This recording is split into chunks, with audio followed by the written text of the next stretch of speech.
नमस्कार दोस्तों, आपके अपने YouTube channel the make future में आपका स्वागत है। जैसा कि आपको विदित है कि यह क्लास 10th यूपी बोर्ड के लिए बनाई जा रही है, जिसमें जो 2024 में एग्ज़ाम देने वाले हैं, यूपी बोर्ड में बैठने वाले हैं, तो उनके लिए बहुत महत्वपूर्ण क्लास होने वाली है। यह शुरू है टॉपिक इतिहास। जो इतिहास का टॉपिक है, एक मैंने लेक्चर इसमें डाल दिया है, जो यूरोपीय राष्ट्रवाद का उदय है उसके बारे में मैंने MCQ फॉर्म में डाल दिया, और उसका विस्तार में बाद में आपको जर्मनी का उदय का, वो फ्रांस की क्रांति का, वो ये सब इसका वीडियो हम लास्ट में डालेंगे। तो क्योंकि उससे ज़्यादा इम्पोर्टेंट है भारत में राष्ट्रवाद का उदय। इम्पोर्टेंट क्या है? भारत में राष्ट्रवाद का उदय।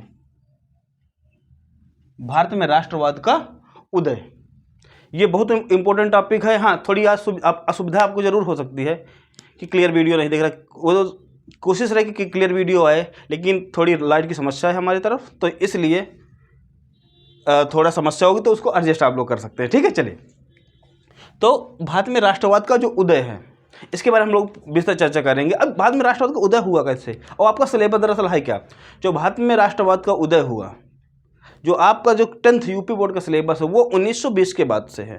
ठीक है, तो 1900 बाद। अब प्रथम विश्व युद्ध की भी थोड़ी सी हम लोग बात करने वाले हैं। ठीक है, तो क्योंकि पहला टॉपिक यही है, पहला टॉपिक में दिया गया है प्रथम विश्व युद्ध, खिलाफत और एवं असहयोग,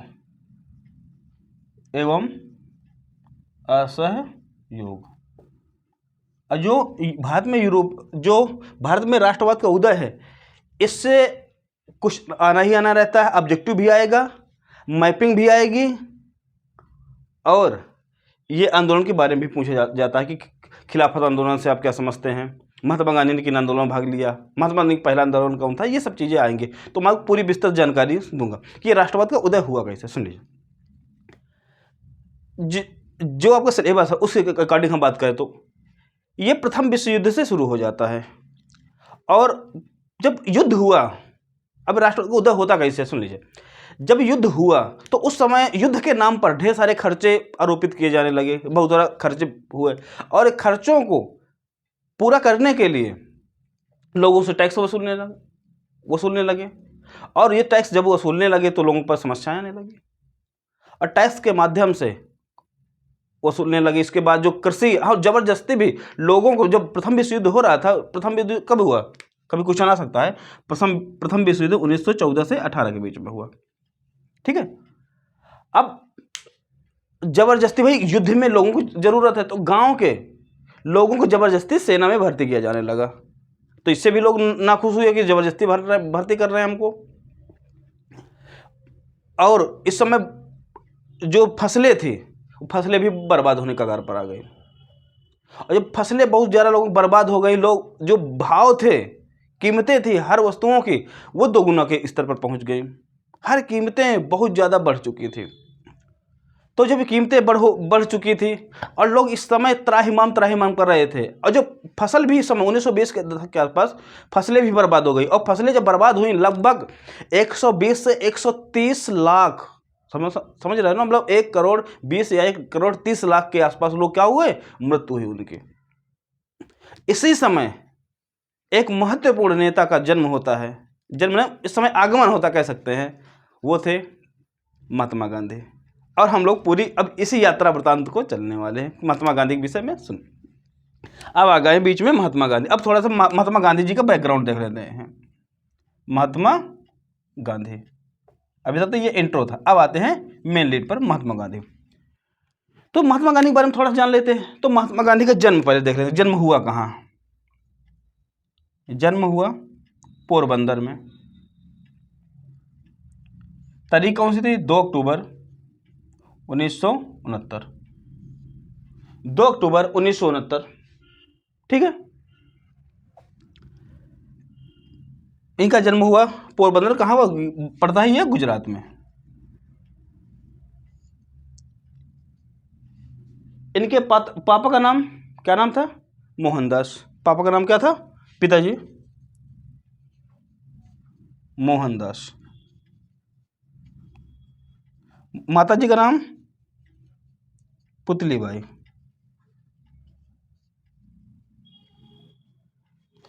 पत्नी का नाम कस्तूरबा। और बच्चे भी थे। और पुत्रों का नाम, ये थोड़ा बेसिक जानकारी, अभी हम पूरा कहानी आपको बताने वाले, तो ये बेसिक जानकारी है। जो पुत्रों का नाम था, क्या नाम था एक का? हीरालाल, मणिलाल, हीरालाल। दूसरे का नाम था मणिलाल, हीरालाल, मणिलाल, रामदास, देवदास। ये इनका थोड़ा सा परिचय हुआ, ठीक है, कि पिता क्या नाम था, मम्मी क्या नाम था, इनका जन्म कब हुआ, ये थोड़ा। अब जो इनकी पढ़ाई हुई वहीं पोरबंदर के ही एक कॉलेज से हुई। इसके बाद जब वो लॉ पढ़ने गए, वो ब्रिटेन चले गए। ब्रिटेन के बाद जब 1991, हाँ 1991 सॉरी 1891, सॉरी 1900 नहीं है, 1891, हाँ 1900 नहीं, 1891 में, 1891 में जब वो पूरी अपनी पढ़ाई करके वापस आते हैं, तो वहीं पोरबंदर, वही गुजरात के आसपास ही अपना वकीलत गिर थोड़ा काम करना शुरू कर देते हैं, कि हाँ प्रैक्टिस करना शुरू कर देते हैं। इसके बाद 1993 का, कब 1893, 1900 बार बार आ रहा है दिमाग में, चलिए आप 1800 मानिए, क्योंकि 1900 तो महात्मा गांधी 1948 में ही इनकी मृत्यु हो चुकी है। चलिए 1893 में वहीं गुजरात के एक व्यापारी थे जिनका नाम था दादा अब्दुल्ला। तो दादा अब्दुल्ला का केस लड़ने के लिए, याद रखिएगा, दादा अब्दुल्ला का 1993 में केस लड़ने के लिए जाते हैं कहाँ? दक्षिण अफ्रीका। दक्षिण अफ्रीका किसका केस लड़ने के लिए? दादा अब्दुल्ला।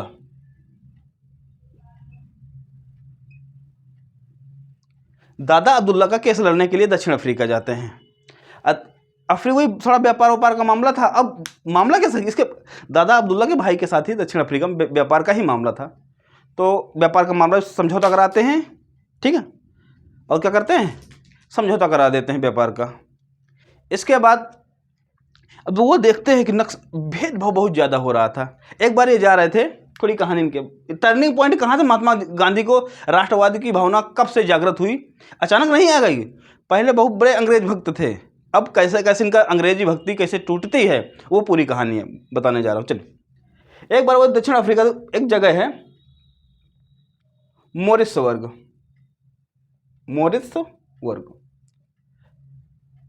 और जा रहे थे सेंट पीटर्सबर्ग, वही दक्षिण अफ्रीका में। तो एक मॉरिसबर्ग जगह है, तो ये ट्रेन से जा रहे थे। इनके पास फर्स्ट क्लास का टिकट था। क्या था? फर्स्ट क्लास का इनके पास टिकट था। तो जब जा रहे तो अंग्रेज अधिकारी चढ़ गए यहाँ पर।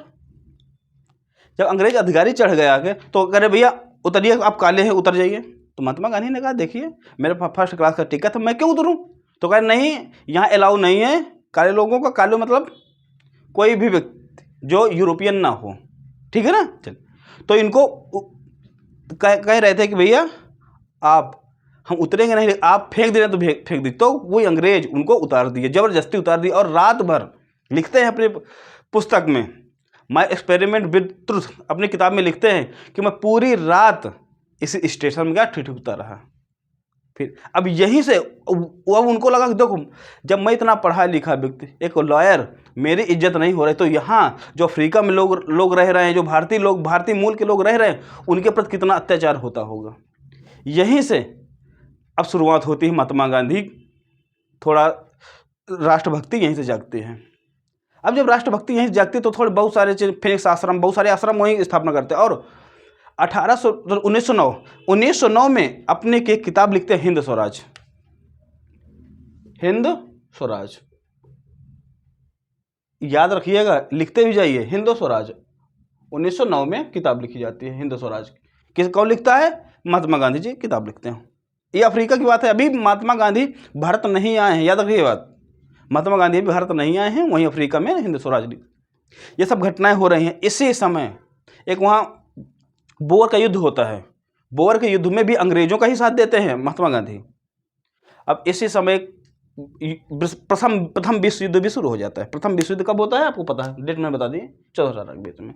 इस समय 1914 में गांधी जी अभी कहाँ पर हैं? अफ्रीका में ही हैं। जो प्रथम विश्व युद्ध शुरू होता है तो क्योंकि महात्मा गांधी इस समय बहुत पॉपुलर हो चुके हैं दक्षिण अफ्रीका में, भारत में नहीं, दक्षिण अफ्रीका में इस समय महात्मा गांधी खूब पॉपुलर हो चुके हैं। तो देखे रहे तो इसी समय महात्मा गांधी फिर भारत आ जाते हैं। जब वहां का पूरा केस निपटा कर महात्मा गांधी भारत आते हैं। ठीक, चलिए अब आपने लिख भी लिया, लिखना हो तो इसको लिख लीजिएगा, पॉइंट में सब नोट डाउन कर लीजिएगा। चलिए अब भारत, महात्मा गांधी का भारत आगमन हम लोग पढ़ने जा रहे हैं। मैं आपको एकदम संक्षेप में कहानी बताया हूँ, कहानी बहुत लंबी है, ठीक है ना। हाँ,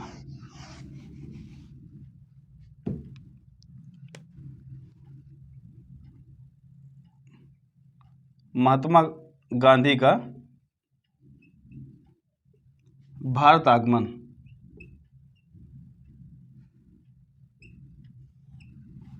महात्मा गांधी का भारत आगमन। महात्मा गांधी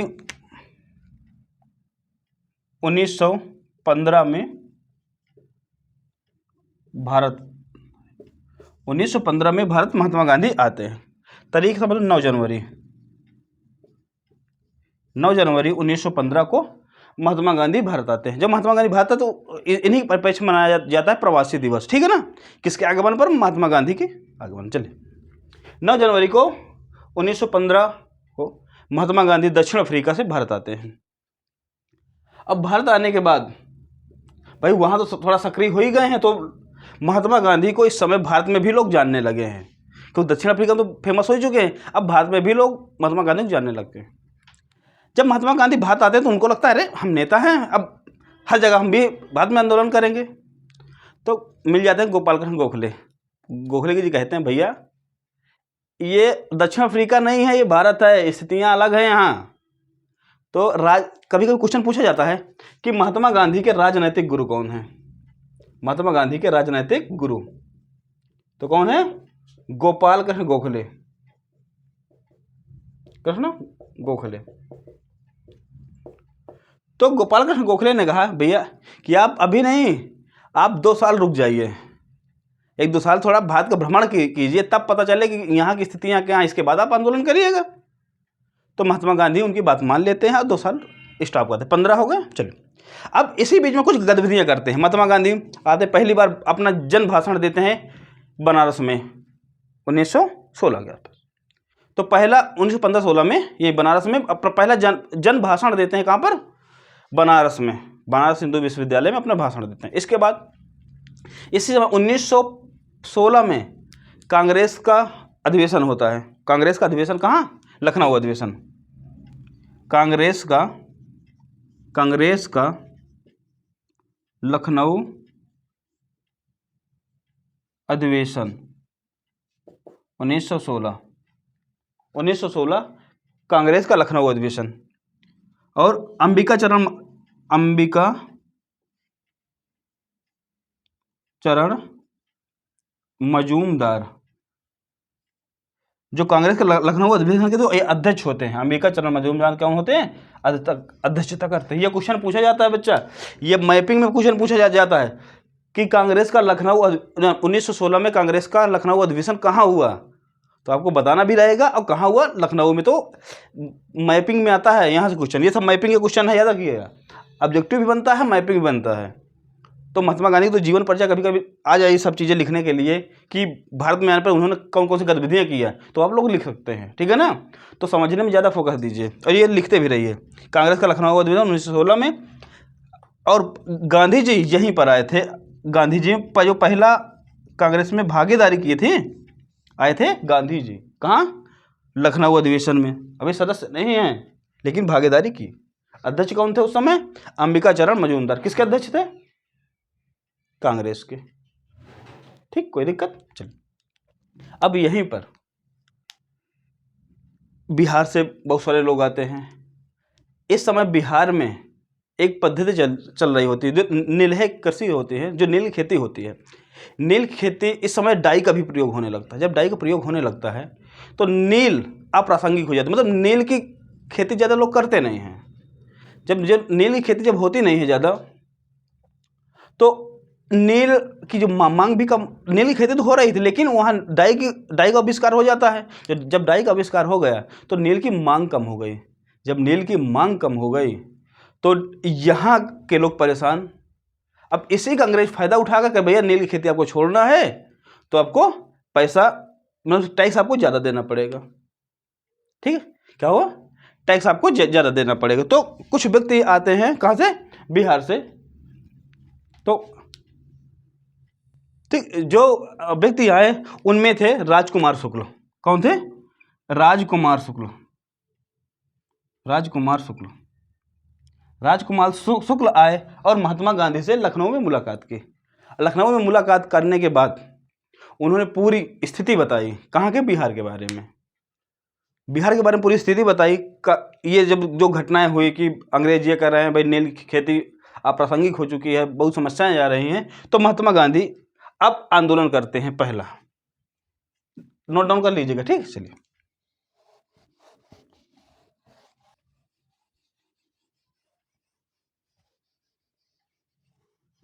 ठीक, अब जो महात्मा गांधी के अब आंदोलन है कौन कौन से, सबसे पहला आंदोलन होता है वही बिहार का, चंपारण।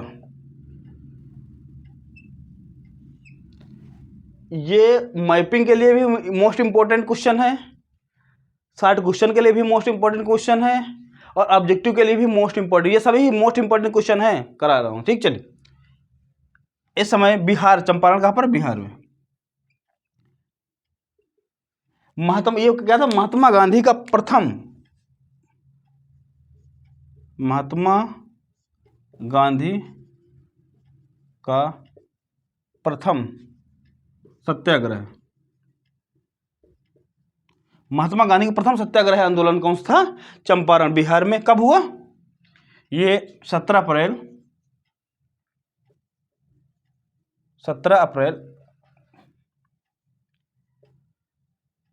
1917, 17 अप्रैल 1917 को ये घटना, महात्मा गांधी गए। जब वहाँ गए महात्मा गांधी तो अंग्रेज उनको बाहर के, भैया आप यहाँ जाइए, लेकिन महात्मा गांधी नहीं माने, वहीं अड़ गए। और ये पहला आंदोलन था, भारत में पहला आंदोलन था जो महात्मा गांधी का सफल रहा।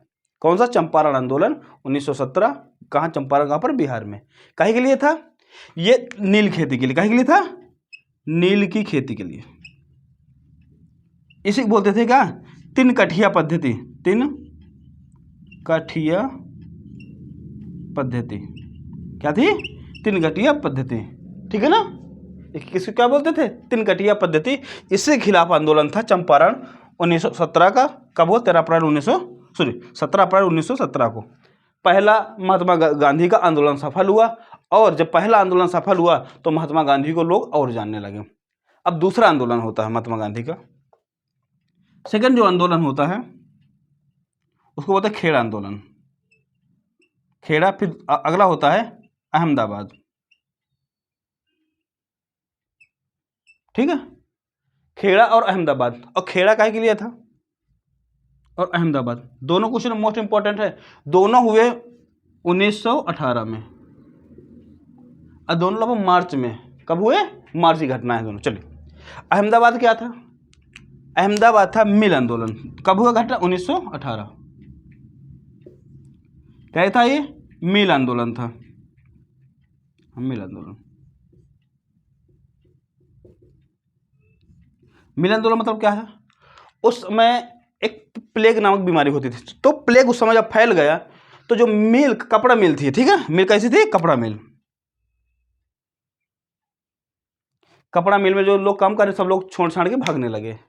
लेकिन तभी जो यहाँ के मालिकों ने घोषणा की, भैया जो यहाँ रुकेगा तो उसको 50% एक्स्ट्रा बोनस दिया जाएगा। लेकिन जब प्लेग खत्म हुआ तो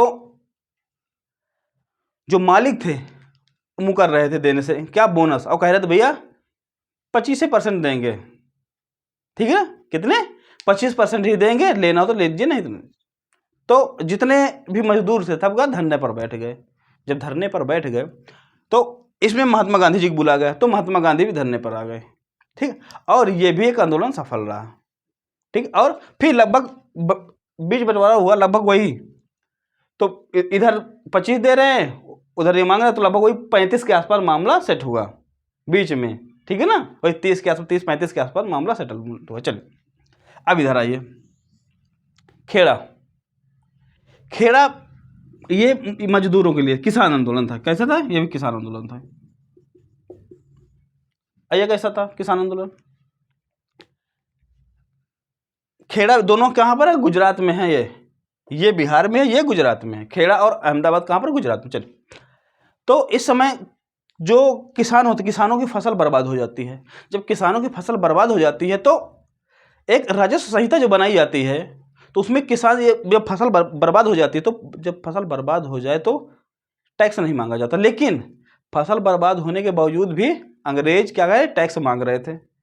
तो इसीलिए किसानों ने क्या किया, विद्रोह कर दिया, और महात्मा गांधी का इसमें नेतृत्व प्रदान हुआ, और महात्मा गांधी का ये भी एक आंदोलन क्या हुआ, सफल रहा। तो महात्मा गांधी के 3 आंदोलन, तीनों महात्मा गांधी आते ही हैट्रिक मार दिए। कब? 1917 चंपारण काय के लिए था? बिहार में चंपारण है, वो नील खेती के लिए था। यहाँ पर कर माफी के लिए, कैसा, कृषि टैक्स के लिए था। ये था अहमदाबाद मिल आंदोलन था। ठीक, मिल में जो मजदूर काम करते थे, प्लेग बोनस के लिए आंदोलन था। ठीक है, चलिए ये पॉइंट जो है मैंने लिखा है, इसको नोट डाउन जरूर कर लीजिएगा। चलिए कर ले, ठीक है, चलो नोट डाउन कर लिए।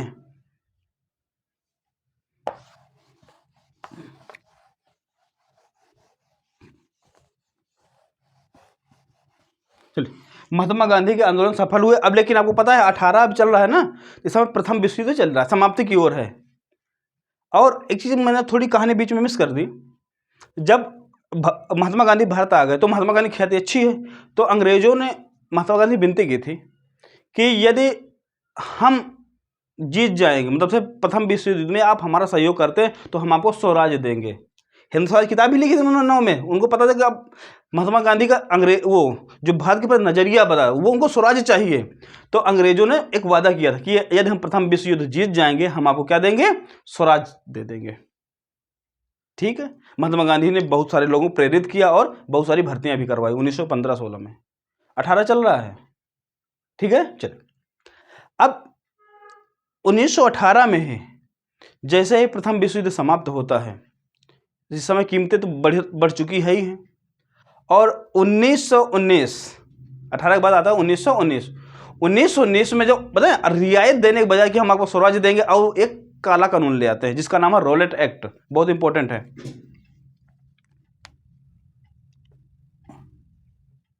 रॉलेट एक्ट बोलते हैं ना, रॉलेट एक्ट 1919 में रॉलेट एक्ट पारित किया, जिसे काला कानून इसको बोलते हैं, अंधा कानून। बिना दलील, बिना वकील की गिरफ्तारी। इस कानून के माध्यम से किसी को भी शंका हो जाए कि ये कुछ करने वाला है या कुछ ऐसी गतिविधियां करने वाला, तो उसको पहले गिरफ्तारी, और 2 साल के लिए एकदम पैक, बिना पूछ, बिना कोर्ट में हाजिर किए तो 2 साल आपको जेल में डाल दिया जाएगा।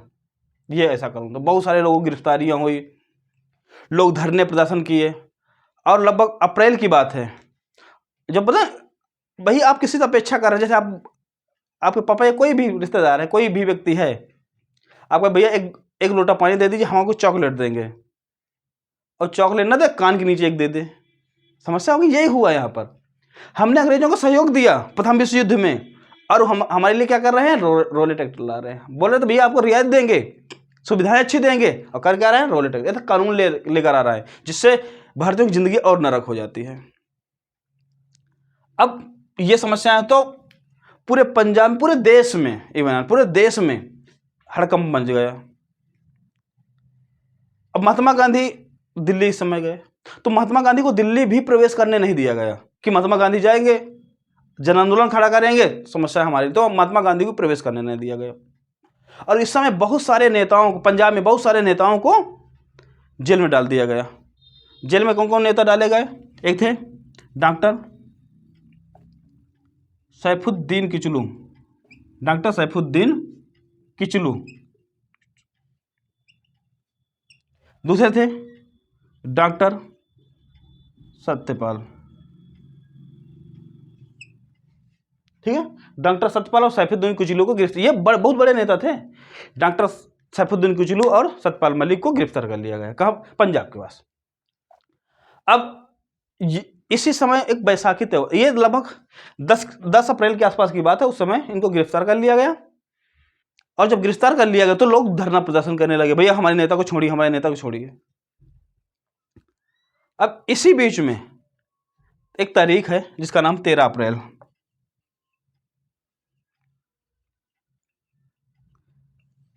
इसी जब गिरफ्तार हुआ तो इस समय बहुत सारे धरने प्रदर्शन हुआ। जब धरने प्रदर्शन हुए और बहुत सारे लोगों की गिरफ्तारियां हुई, तो इसी बीच में अंग्रेजों ने एक कानून ला दिया, मार्शल लॉ बोलते थे। क्या बोलते थे? Martial law.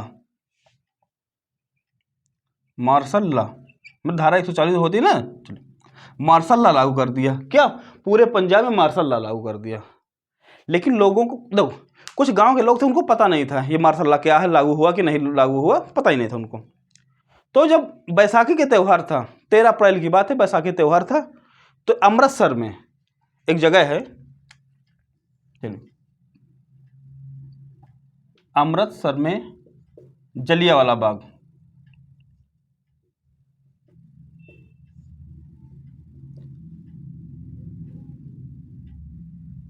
जलियांवाले बाग पर क्या लोग क्या हो इकट्ठा हुए, काहे के लिए?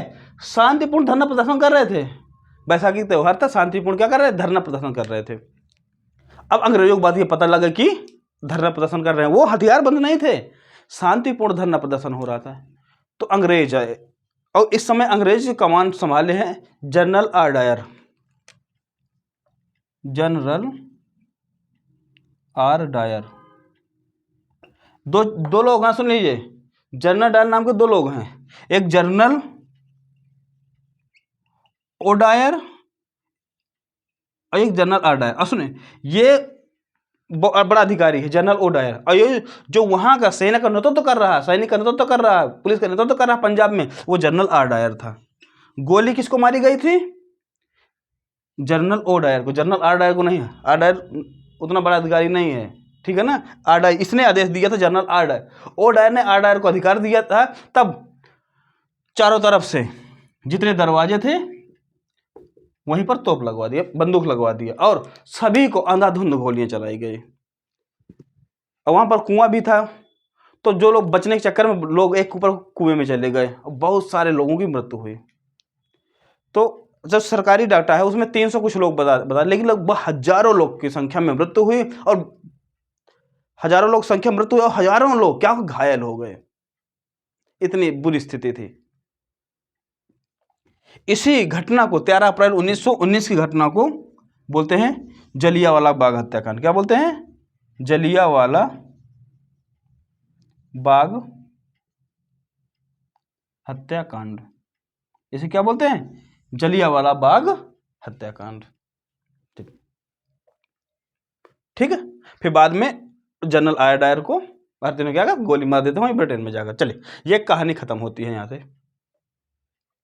अब इसी बीच देखो एक घटना हो गई इस समय 1919 में। अब सुन लीजिए, एक घटना और हो रही है इसी तक, क्योंकि प्रथम विश्व युद्ध समाप्त हो चुका है। और एक घटना है तुर्की की। तुर्की में जो तुर्की ऑटोमन साम्राज्य, तुर्की हार जाता है, तो बहुत सारे सैंक्शन, प्रतिबंध ब्रिटेन तुर्की के ऊपर लगा देता है। और वहां का जो तुर्की खलीफा होता है, तुर्की खलीफा, ठीक है, खलीफा कहाँ का? तुर्की का। उसकी गद्दी से ये लोग क्या कर देते हैं, इसको हटा देते हैं। तुर्की गद्दी से क्या कर देते हैं, इसको हटा देते हैं। जब तुर्की गद्दी से इसको हटा देते हैं, अब समस्या उत्पन्न हुई। क्योंकि जो तुर्की का साम्राज्य, जिसको बोलते हैं खलीफा, खलीफा के प्रति सहानुभूति पूरे जितना अपने विश्व में, जितना पूरा भारत की तो बात, और भी दूसरे देशों को, उनको खलीफा के प्रति विश्वास होता है। ये हमारे क्या है, उनके बाद पैगंबर टाइप जो भी मानते रहे हों, इनका अपने धार्मिक गुरु मानते थे। किसको? खलीफा को। तो भारत के भी मुस्लिम रुष्ट हो जाते हैं। जब भारत के मुस्लिम रुष्ट हो जाते हैं, तभी एक चलता है, आंदोलन चलता है, ठीक है। कौन सा आंदोलन है? देखिए, तो ये हुआ। इसके बाद जो एक आंदोलन होता है जिसका नाम है खिलाफत आंदोलन। खिलाफत आंदोलन कब? 1919। खिलाफत आंदोलन जब 1919 का होता है तो बहुत सारे लोग जैसे मोहम्मद अली है, शौकत अली है, मोहम्मद अली, शौकत अली लोग का बैठा करते हैं और महात्मा गांधी को भी इनवाइट करते हैं और विशेष एक अधिवेशन बुलाया जाता है। ठीक है, विशेष अधिवेशन बुलाया जाता है कलकत्ता। कब बुलाया जाता है? सितंबर 1920 में। किसका? याद रखिए, ये भी क्वेश्चन आता है बहुत, मैपिंग में क्वेश्चन बहुत आता है। ठीक है ना, कांग्रेस का 1920 का विशेष अधिवेशन कहाँ हुआ? कलकत्ता में होगा। कलकत्ता अधिवेशन, कांग्रेस का कलकत्ता अधिवेशन 1920। जो प्रॉपर आंदोलन हो वो एक और होता है 1920 में, दिसंबर 1920 में। कहाँ पर? कांग्रेस का नागपुर अधिवेशन भी हुआ। दोनों बातें आपको याद रखिए, सितंबर 1920 में भी हुआ और दिसंबर 1920 में भी हुआ। ये प्रॉपर दिसंबर में जो चल रहा है ये प्रॉपर अधिवेशन है। जो बीच में अधिवेशन हो रहा है उसको बोलते हैं विशेष अधिवेशन। ठीक है ना, तो बहुत बार क्वेश्चन अभी आता है। ठीक है, यदि कोई कंपटीशन वाला बच्चा भी देख रहा है तो उसमें समस्या नहीं है। ठीक है, इसको पढ़ना जरूरी है क्योंकि कंपटीशन में भी बहुत सारी चीज़ें आती ही हैं। चल, ये हुआ। और इससे पहले भी जब महात्मा गांधी को इन्वाइट किया गया, इसमें दिल्ली में भी बैठक हुई, इसके 1920 में ही दिल्ली में भी बैठक हुई। तो महात्मा गांधी को नेतृत्व करने के लिए कहा गया, मुसलमानों का नेतृत्व करिए, और जो ये कर रहा है तो इसी के तहत एक भारत में आंदोलन चला जिसका नाम असहयोग आंदोलन। असहयोग, अब सुनिए, अब दोनों लोग जुड़ चुके हैं। असहयोग आंदोलन, असहयोग में हो क्या रहा? सुनिए, असहयोग मतलब सहयोग नहीं देना है। किसका? अंग्रेजों को सहयोग नहीं देना है। तो उनके जितने विद्यालय हों उनको खारिज करिए, कोर्ट रूम कुछ भी है लेकिन उनकी चीजें नहीं मानना। यही था अंग्रेजों का असहयोग। जितने कपड़े आते हैं वहां के उनको भी नहीं खरीदना है। फिर यही जो असहयोग आंदोलन और खिलाफत आंदोलन दोनों एक साथ चलते हैं। मतलब हिंदू मुस्लिम एकता अब बढ़ना फिर शुरू हो जाती है महात्मा गांधी के निर्देशों में। ठीक है, तो क्वेश्चन आएगा क्या असहयोग का आंदोलन क्या है? तो असहयोग मतलब असहयोग, एक को सहयोग, एक को असहयोग। सहयोग में सहयोग करना, असहयोग में सहयोग ना करना। किसका? अंग्रेजों का। चाहे स्कूल कॉलेज, उनके स्कूल में एडमिशन ना कराइए, उनके कोर्ट में फैसला के लिए मत जाइए, ना उनके विदेशी कपड़े खरीदिए, कुछ ना करिए। इससे पहले आंदोलन हो चुके हैं। कौन सा? 1905 में जो बंगाल विभाजन हुआ था। ठीक है ना, तो ये थी आज की आपकी चर्चा, जिसमें हम लोगों ने थोड़ा से प्रथम विश्व युद्ध के बारे में थोड़ी जानकारी कर ली। इसके बाद महात्मा गांधी कैसे आए, उनके जो 3 आंदोलन थे, खेड़ा, जो चंपारण, खेड़ा और अहमदाबाद मिल आंदोलन, ये सभी हम आंदोलन समझे और थोड़ी सी परिचय समझे खिलाफत आंदोलन का। ठीक है, तो अगले लेक्चर जो आप लिखना है तो मैं इसको लिखा दूंगा। खिलाफत आंदोलन क्या है, कौन कौन से महत्वपूर्ण नेता थे, चंपारण आंदोलन क्या था, ये मैं पूरा आपको स्लाइड में लिखवा दूंगा। या तो चाहिए तो मैं आपको लिख के PDF फॉर्म में, हाँ, हमारा टेलीग्राम चैनल में इसकी PDF मिल जाएगी, मैं लिख दूंगा सबको, तो आप उसे नोट डाउन कर दो। मैं यहाँ समझा दिया हूँ, वहाँ से आपको PDF मिल जाएगी, तो PDF क्या कर नोट डाउन आप लोग कर लीजिएगा। ठीक रहेगा ना? चलिए, मैं उसको लिख दूंगा। और यदि आप हमारे चैनल में नए हैं तो सब्सक्राइब करें और दूसरे लोगों तक ये जरूर से जरूर पहुँचाएं। देखो, यदि आप दूसरों तक पहुँचाएंगे तो व्यूअरशिप हमारी बढ़ेगी और हमसे ज़्यादा लोग जुड़ेंगे तो हम आपको अच्छे से अच्छे कंटेंट दे पाएंगे। ठीक है, तो ये जितना मैंने पढ़ाया है इसकी विस्तृत नोट्स टेलीग्राम चैनल में हमें मिलेंगे। टेलीग्राम का चैनल का नाम है द मेक फ्यूचर। इसी वीडियो के डिस्क्रिप्शन में लिंक पड़ी होगी, लिंक क्लिक करके आप उस टेलीग्राम चैनल को ज्वाइन कर लीजिए, उसी में आपको PDF मिलने वाला है। मिलते हैं किसी नेक्स्ट वीडियो में, तब तक के लिए नमस्कार, धन्यवाद।